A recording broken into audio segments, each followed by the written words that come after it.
sejauh apa sih PKBI memberikan pelayanan gratis kepada masyarakat? Karena sampai sejauh ini kan juga masih banyak yang belum tahu, Dok, bahwa di PKBI itu bisa dapat pelayanan gratis. Saya pun juga baru tahu kalau itu bisa gratis gitu, konsultasi ataupun juga baik konsultasi melalui hotline ataupun juga datang secara langsung ke PKBI. Silahkan, Dok. Karena kami dapat bantuan dana dari pusat, jadi obat-obatannya kami beli sendiri. Kecuali alat KB, IUD ada bantuan dari pusat. Kami punya bantuan dari pusat. Dan kebetulan di bulan ini dari tanggal 14 Februari sampai 14 Maret ada promosi pemasangan IUD gratis.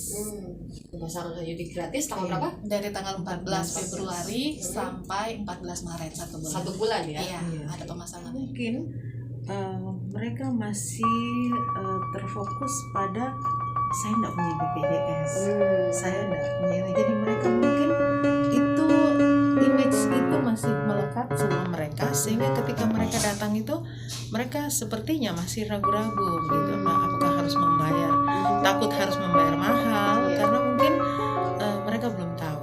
Jadi memang dari kami memang kenapa sampai kami harus turun seperti tadi Pak Dwi bilang harus jemput bola, istilahnya itu supaya orang semakin banyak yang tahu gitu, bahwa oh iya ternyata di klinik Cinta Ibu itu kita boleh datang.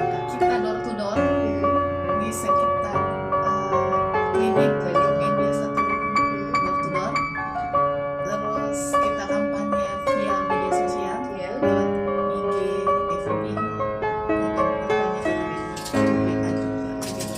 Jadi kita sekarang ini terus ada kader. Kita punya kader, ada 15 kader. Jadi kader ini yang biasa mengirimkan pasien yang memang tidak mampu dan sering melaporkan keadaan pasien yang perlu kami kunjungi secara home care. Di tengah pandemi COVID-19 ini